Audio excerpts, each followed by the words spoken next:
Welcome to the final video in this four-part series on EdTPA Task 4. This video is focused on the re-engagement lesson. It's focused on the areas covered by Rubric 18 and prompts 3 and 4 of Task 4. As you look at our progression, EdTPA Task 4 began with the identification of your context for learning, a 3-lesson sequence, and then you developed an assessment. This was covered in the first video. The second video looked at the assessment of student learning. Specifically, it focused on whole group analysis.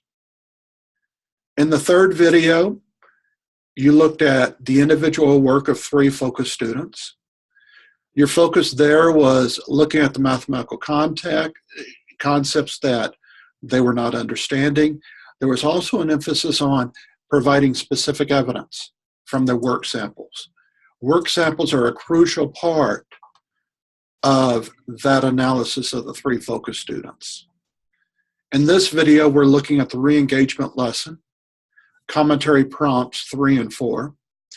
And as you think about this aspect, as you think about this part of the series, this is the broad description of what they're looking for.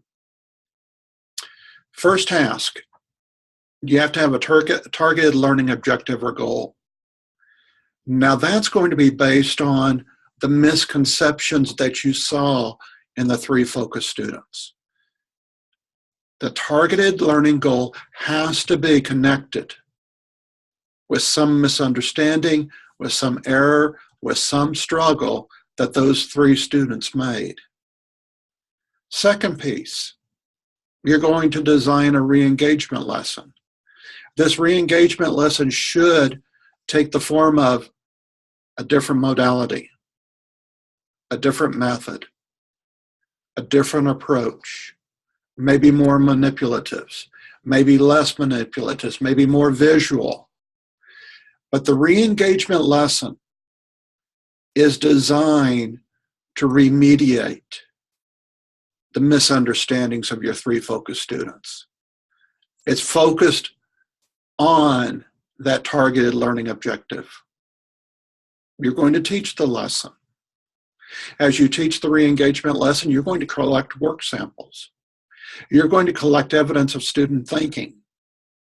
That evidence could be written, could be visual, could be auditory, could be a video, but you will need to collect evidence.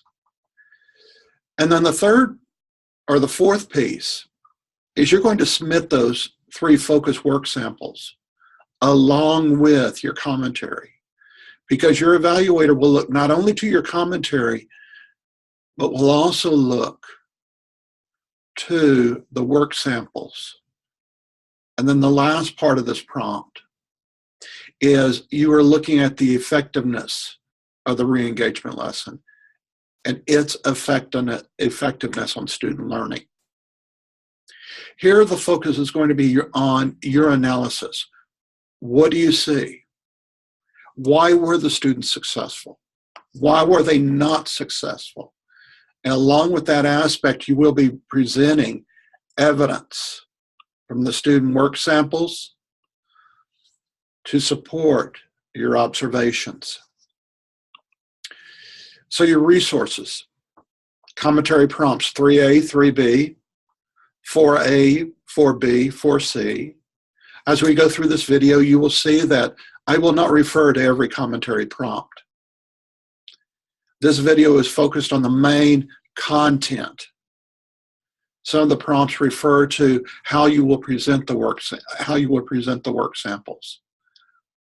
So be sure and read all 5 prompts so that you have a solid understanding. You also need to have Rubric 18 available, the rubric progression for Rubric 18. And then once again, making good choices, your Task 4 addendum, and you've got that key decisions chart on pages 2 and 3 to help you make some important decisions on this. Rubric 18, your level 3. Candidate uses evidence of student learning from the 3 student work samples to describe whether or not the re-engagement strategy was effective. Those work samples have to be present. Level 4 goes a little bit further and says uses specific evidence. If I were you, as I wrote in response to these 2 prompts, I would focus on that word specific. Identifying, here's where I saw the student doing this. Here's where the student had a misconception, and show that work to the evaluator. Notice down at the bottom of this rubric, there is an automatic 1. If your targeted learning objective or goal is not aligned with your identified area of struggle, then it's an automatic 1. So if you wrote in response to prompt 2, you said that your focus students were having trouble with this, then your re-engagement lesson objective must be addressing that issue. Don't think that it's just any lesson you can throw in. It has to address the struggle that you identified in prompt 2.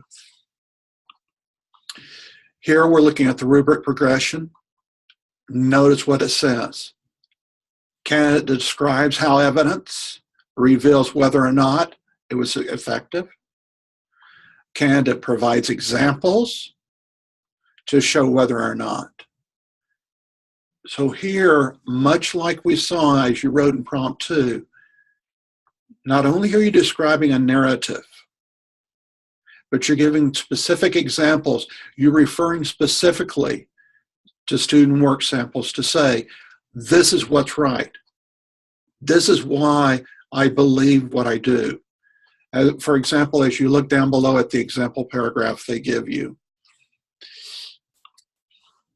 key components, specific evidence, collected during the re-engagement lesson, and then analyzing that evidence to evaluate the effectiveness of your lesson and of student learning. Here's the more descriptive 3A and 3B. Targeted learning objective. Notice what else you need to describe in your commentary. State adopted academic content standards. So here you're pulling from the Common Core state standards for mathematics. What are you tying it to? What strategies and learning tasks are you going to use to re-engage? Remember, this needs to be different from what you did in your first 3 lessons. It must address their need in a different modality, different strategy, different approach, different thinking. You need to do something different. The representations and other what instructional materials are you going to use? What resources? And then how are you going to assess? How are you going to monitor student learning? That's that work samples. So if you think about pair or share, how are you going to keep track? How are you going to make those anecdotal notes to understand about pair or share? Audio recordings might be good. The use of individual whiteboards. Here you might want to think about, if you're doing that, use a video so that you've got the students actually displaying their work on the video so that you and the evaluator can see their work. If it's a written document, that makes it easy. But if you have the students doing something orally or visually, think about a recording. Then you go reteach it. Now, something that's nice is the re-engagement lesson can be taught whole group, small group, or one-on-one. But what the directions do say is that if you're doing whole group or small group, you must identify your 3 focus students so that the evaluator knows who you're talking about.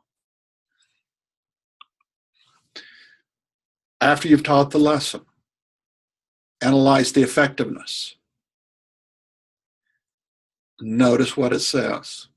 Cite evidence from the 3 focus student work samples. Consider the change. And remember here, you're looking at it in terms of the identified area of struggle that you described in prompt 2. What's the change? How has their misconception been alleviated? Is it stayed the same?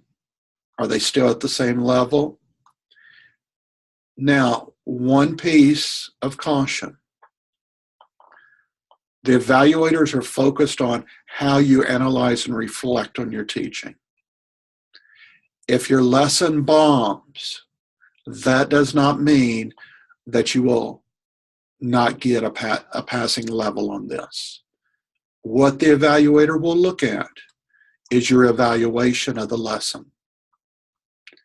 Your evaluation of what the students learned, what barriers they ran into. So there, if your lesson does not work, you want to evaluate and say, okay, what happened? What should I do next time? How should I improve this lesson? And as you think about your commentary analysis, much like we saw in response to prompt 2, think about describing the types of questions. In the rubric, it does not make that big does not reference conceptual understanding, problem solving, mathematical reasoning, or procedural fluency. That's your choice. The content of the question, what did the question ask the students to do? How did they do? And as you describe how they did, be specific. If they got it correct, tell what process they did. If they got it incorrect, what does their process show about their struggle or their misunderstanding? Specific evidence and work samples. That has to be there because it's written both in the rubric progression, it's written in the directions for the lesson, for the commentary. They are expecting that. With this, we bring an end to the video series on EdTPA Task 4. This gives you a review of the 4 videos. As you go through EdTPA Task 4, both in the formative, which is your practice, and in your final, your summative, these videos will be available. If you have specific questions about the contents of these videos, my name is Robert Bonner. I'm an Associate Professor of Education at George Fox. Feel free to contact me. Thank you.